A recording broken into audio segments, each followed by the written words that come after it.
और भी बहुत सी बातें साबित होती हैं। वहाँ एक बात और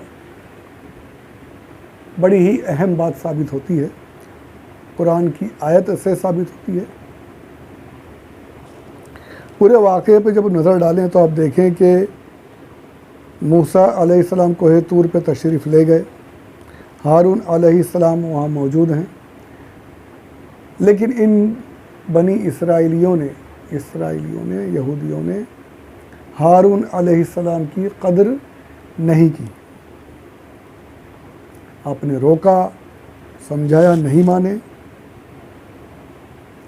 और बुत परस्ती में लग गए, कुफ्र और शिर्क में मुब्तला हो गए, नबी को नबी की हैसियत से नहीं माना।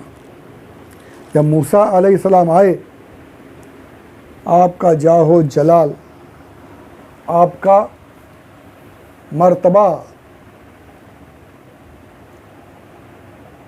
आपकी अज़मत और हैबत देखकर इन यहूदियों पर नदामत तारी होगी।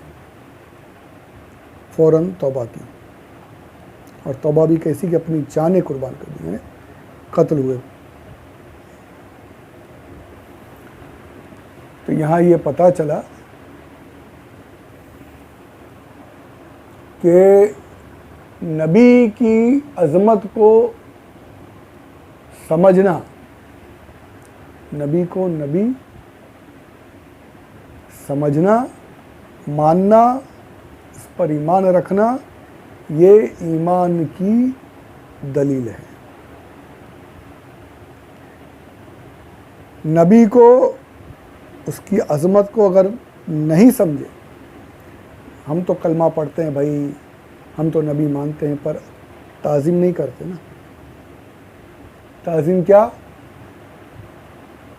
इन देवबंदी वहाबियों ने ताज़ीम का ये कायदा बनाया हुआ है कि नबी पर हमारे आका सल्लल्लाहु अलैहि वसल्लम पर वही आती थी, वो अल्लाह का पैगाम पहुंचाने के लिए आए थे। वही का आना, अल्लाह का पैगाम पहुंचाना, यही फ़र्क है, बस वही। वरना अंबिया हमारे बड़े भाई जैसे हैं, ये उनकी किताबों में लिखा है।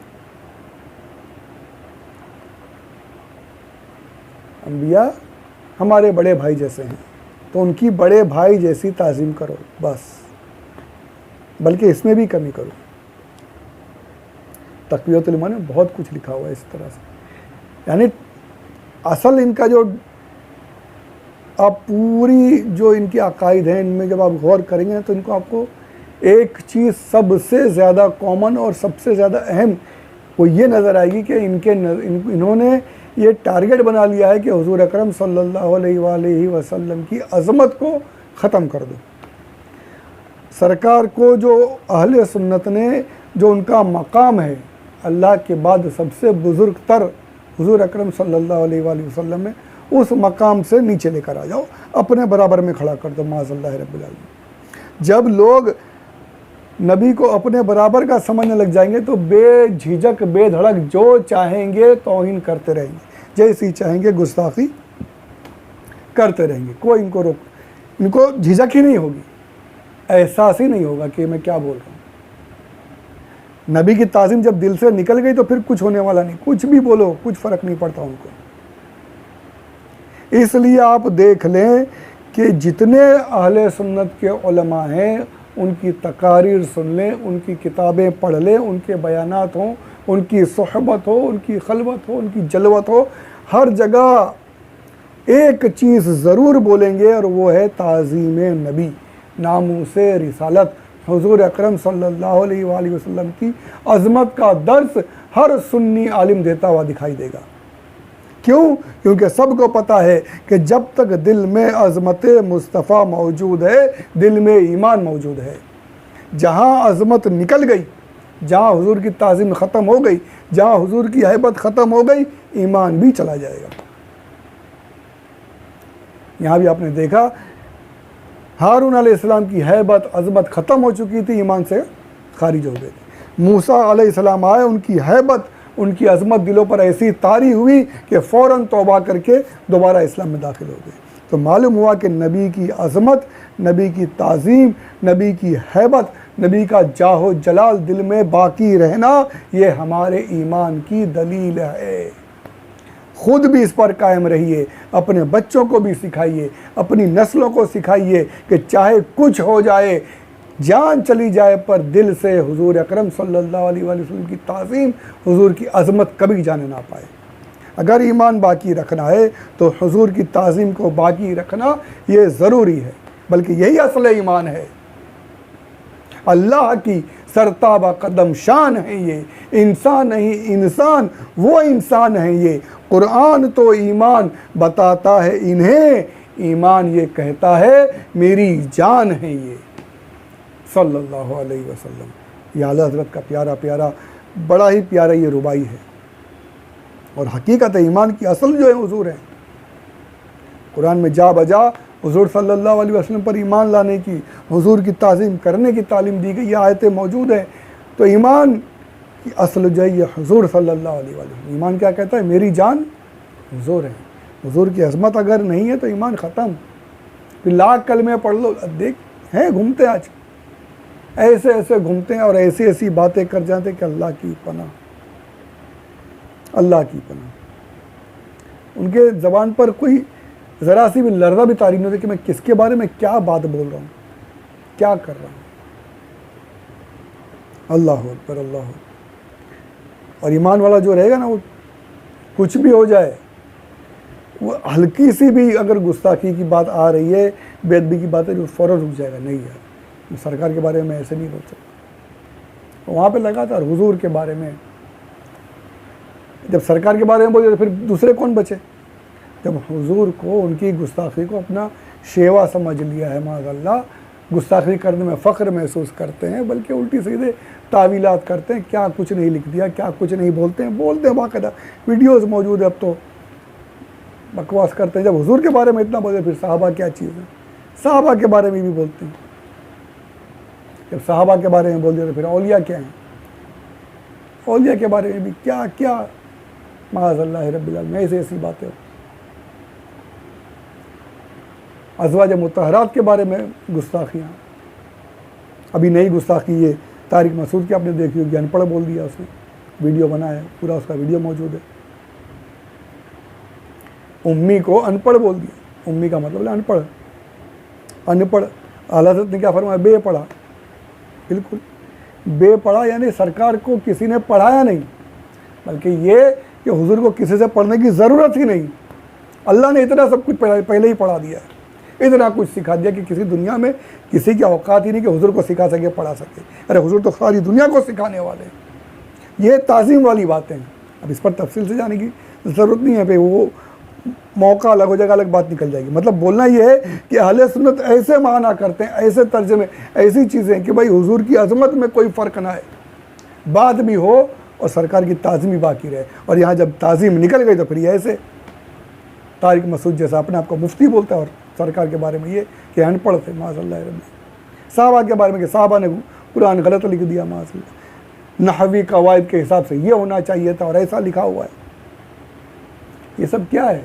ये वही है जो मैंने पहले कहा कि लेवल कम कर दो, अपने बराबर का ला के रख दो, फिर जो चाहे बोलते रहो। जैसे आम इंसानों को हम एक दूसरे को बोलते, बस तूने ये गलती किया, ये तेरे से गलत हो गया, वही चीज़ उन्होंने हुजूर को ला के अपने लेवल में रख दिया। अब जो चाहे बोले, माज़अल्लाह रब्बिल आलमीन। तो अल्लाह हमें इस लानत से बचाए कि भाई एक बार यकीन मानिए ये हकीकत है कि जब तक दिल में अज़मत मुस्तफ़ा सल्लल्लाहु अलैहि वसल्लम मौजूद है, ईमान बाकी है। जिस दिन ताज़ीम ख़त्म हो गई, अल्लाह ना करे, जिस दिन अज़मत निकल गई, ईमान नहीं बचेगा, यकीनन नहीं बचेगा। इस पर तो इंशाअल्लाह कभी मौका रहा और हिम्मत रही तो करूँगा, इंशाअल्लाह तफसील से बयान होगा इंशाअल्लाह। अज़मत मुस्तफ़ा, सहाबा के वाक़यात एक से क्या था। हज़रत उमर ने कत्ल कर दिया, सिर्फ यही थी ना ताज़ीम नबी के, तूने हुजूर का हुक्म नहीं माना, ख़त्म। मार ही दिया, कुछ पूछा सवाल नहीं, कत्ल ही कर दिया। तो ये ताज़ीम जो है ये ईमान की दलील है। अब ये इनको वसवसा है कि ये ताज़ीम नहीं करते, ये अल्लाह से मिला देते हैं माज़अल्लाह। ये जहालत है, वसवसा है। इन हर चीज़ का जवाब मौजूद है। शैतान के वसवसे में आने से अल्लाह इनको भी दूर करे और अल्लाह हम सबको बचाए रखे। कोई आगे बोले ना कि ये तो शिरक हो गया, अल्लाह के बराबर कर दिए माज़अल्लाह रब्बी। तो ये लाहौल पड़ी है ऐसों से। अपने उलमा के पास पहुंच जाएं, अपने इमाम साहब के पास मस्जिद के, और दूसरे और भी अगर फ़ोन नंबर वगैरह हो तो रब्ता करें, उलमा से पूछे कि ऐसा ऐसा मेरे से सवाल कर दिया, ऐसा एतराज़ कर रखा, जवाब के साथ हर चीज़ का जवाब मिलेगा और इंशाल्लाह हमारा ईमान भी सलामत रहेगा। उनकी सुनिए मत, उन पर लाहौल पढ़कर वहाँ से दूर हो जाइए। तो अल्लाह अज़्ज़ व जल हम सब की हिफाजत फरमाए, हमारे ईमान की हिफाजत फरमाए। जब तक ज़िंदा रहें हुज़ूर सल्लल्लाहु अलैहि वसल्लम के गीत गाते रहें, अज़मत के गुनगुनाते रहें, अज़मत की बातें करते रहें और ईमान के साथ कायम रहें। और अल्लाह अज़्ज़ व जल इसी मसलक अहले सुन्नत, मसलक के आला हज़रत पर रखते हुए हमें ईमान के साथ मौत नसीब फरमाए। आमीन बिजाहि नबी अमीन सल्लल्लाहु अलैहि वसल्लम। तो यहाँ पर यह आयत पाक मुकम्मल होती है। देखना यह है कि आप लोग कैसा मुझ गुनहगार को नवाजते हैं। चैनल सब्सक्राइब करें, आगे शेयर करें, व्यूज़ बढ़ाएं, लोगों तक पहुँचाएं। आपको भी सवाब मिलेगा, मुझे भी सवाब मिलेगा इंशाअल्लाह। बहुत सी बातें हैं जो कई लोगों को नहीं मालूम होती, कुछ फ़ोन करके बताते हैं ये हमने आपसे सुना, बताते हैं। हो सकता है आपके ज़रिए से पहुँच जाए, कोई कुछ सीख जाए, मालूमात हो जाए, आपके लिए भी सवाब जारिया बन जाएगा। बस बात लेकिन वहीं आती है कि भाई जो मशहूर होगा उसकी बात आगे बढ़ेगी, अपने तो कहीं है नहीं। तो अल्लाह मुझे तौफीक अता फरमाए, आप सबको भी इस काम में हिस्सा लेने की तौफीक अता फरमाए। आपकी और मेरी परवरदिगार सबकी परेशानियों को दूर फरमाए। मेरी परेशानियों के लिए ख़ास तौर पर दुआ फरमाएं कि एक बहुत बड़ी परेशानी में मुब्तला हूँ मैं, मेरा पूरा घर। अल्लाह आपकी दुआओं से ये परेशानियाँ दूर कर दे। काश आप सब दुआ फरमाएं। आमीन बिजाहि नबी अमीन सल्लल्लाहु अलैहि वसल्लम। दुआ में याद